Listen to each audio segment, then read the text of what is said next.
The ghost has returned to collect a debt in blood. Welcome back to Wrestling Apocalypse. Tonight, the Blue Brand didn't just host a wrestling show, it hosted a crime scene. We have seen a lot of chaotic closings to Friday Night SmackDown, but what we just witnessed between the Samoan Werewolf Jacob Fatu and the undisputed WWE Champion Drew McIntyre, this was visceral. This was personal. This was the culmination of a mystery that has been rotting in the foundations of this company for months. To understand the sheer magnitude of the violence we saw tonight, we have to look back. We have to go back to that cold October night where Jacob Fatu, the man who was supposed to face Drew McIntyre in a #1 contenders match, was found broken. We all remember the footage. The cameras found Fatu backstage, buried under a literal mountain of production equipment, his mouth bloodied, his eyes glazed. He was sidelined. He was taken off the board just as he was reaching for the sun. And the prime suspect? The man who had everything to gain? Drew McIntyre.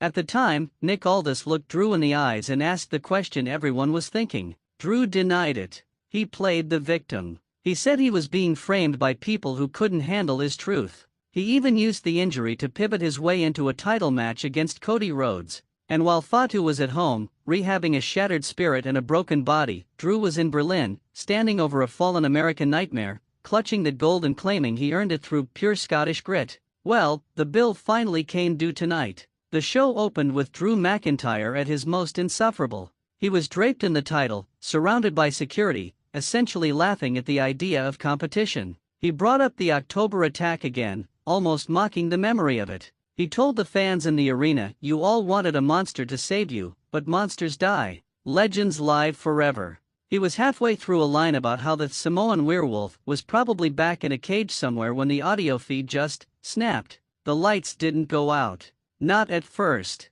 Instead, we heard it, that guttural, terrifying howl that hasn't been heard in a WWE arena in months. The crowd in the arena erupted. It wasn't just a pop, it was a roar of catharsis. And then, he appeared. Jacob Fatu didn't come from the entrance ramp. He didn't come through the crowd. He emerged from the darkness under the ring, looking leaner, meaner, and absolutely possessed. Drew didn't even have time to drop the microphone. Fatu hit the ring like a heat-seeking missile. The first thing he did, and this gave me chills, wasn't a punch. He grabbed Drew by the throat and screamed one word that echoed through the house mics: liar. The mystery was solved in that one syllable.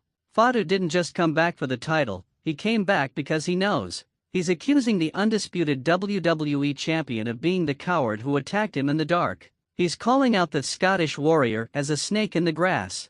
And folks, the beatdown that followed was the most uncomfortable 10 minutes of television I've seen in 2026. Fatu didn't just wrestle him, he dismantled him. He tossed Drew across the ring with a German suplex that looked like it snapped the champion's spine. When Drew tried to roll outside, Fatu followed him with a suicide dive that sent both men crashing through the barricade and into the lap of a stunned front row. The security team tried to intervene, but they were like paper in a hurricane. Fatu used a steel chair not just to hit Drew, but to pin his arm against the ring post, the same arm Drew used to hoist the title in triumph. The drama hit its peak when Fatu dragged a limp, semi-conscious McIntyre back into the center of the ring. He grabbed the undisputed championship, the gold Drew has called his destiny.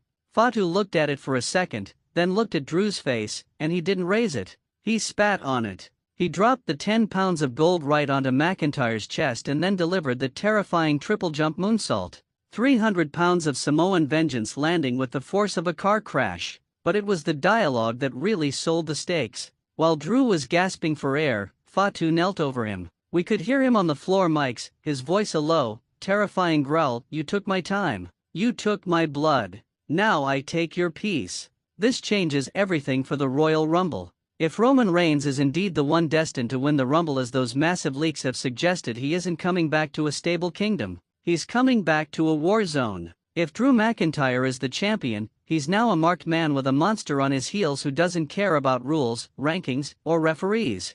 Fatu isn't interested in a fair fight. He's interested in an eye for an eye. Now, let's go deeper into the psychology of this return. Jacob Fatu isn't just a wrestler, he is a force of nature. When he was sidelined in October, the bloodline lost its bite. Solo Sikoa has been trying to maintain order, but without the werewolf, the new bloodline felt like it was missing its primal edge. By Drew McIntyre allegedly taking out Fatu, he didn't just hurt a man, he insulted a bloodline. Tonight wasn't just about Fatu's revenge, it was about re-establishing the hierarchy. And look at Drew's reaction. Usually, when Drew is confronted, he stands his ground. He talks back. He fights. But tonight? He was backing away before the first punch was even thrown. That tells you everything you need to know. A guilty conscience is a heavy burden, and tonight, that burden looked like it was weighing Drew down more than the championship belt ever could. If he really did orchestrate that attack, he has created a demon that might just end his career.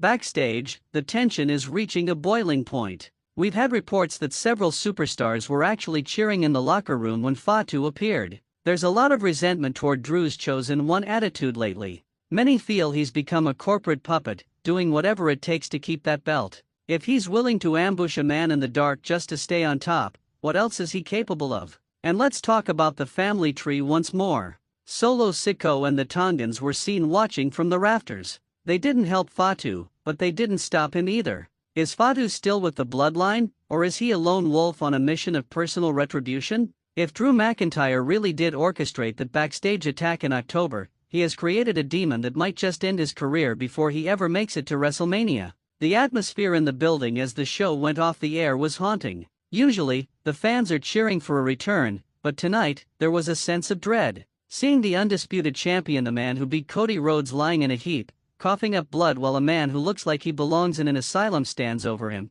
it's a shift in the status quo. The power of the title has been eclipsed by the power of the grudge. We have to consider the long-term ramifications here. If Fatu continues this path, the Undisputed Championship becomes secondary to survival. Every time Drew McIntyre walks through a curtain, every time he sits in a rental car, every time he walks into a hotel lobby, he has to wonder if the werewolf is watching. This isn't a rivalry that ends at a premium live event. This is a blood feud that ends when one of them can't walk anymore. What happens at the Royal Rumble now? If Roman Reigns wins, as the leaks suggest, and Drew is still the champion, Roman isn't walking into a coronation. He's walking into a slaughterhouse. Will Roman side with his family, or will he see Fatu as a liability? And what about Cody Rhodes? He's still lurking in the shadows, waiting for his chance to finish his story properly. The chessboard of 2026 has just been kicked over, and the pieces are flying everywhere. The mystery of the October attack has been solved in the most violent way possible, and the fallout is going to be felt all the way to WrestleMania 42. Drew McIntyre has spent months building a throne of lies, and tonight, Jacob Fatu started pulling out the legs. So, Apocalypse faithful, we have to settle this. Who do you believe? Did Drew McIntyre really order that hit on Jacob Fatu back in October to clear his path to the title? Or is Fatu just a madman looking for a scapegoat? And more importantly, can Drew even survive long enough to make it to his rumored clash with Roman Reigns if this is what Fatu does on night one? The comments section is about to explode, and I want you right in the middle of it. Tell me if you're rooting for the werewolf's revenge or if you think the champion is being unfairly targeted. If this kind of high-stakes breakdown is what you live for, do what you have to do, smash that like button, subscribe to Wrestling Apocalypse, and ring that bell. We are heading into the most volatile Royal Rumble season in history, and you do not want to miss what happens when the truth finally catches up to the lies. I'm your host, and the apocalypse isn't coming at standing in the middle of a WWE ring. Stay loud, stay loyal, and we'll see you at the next heartbeat of the industry.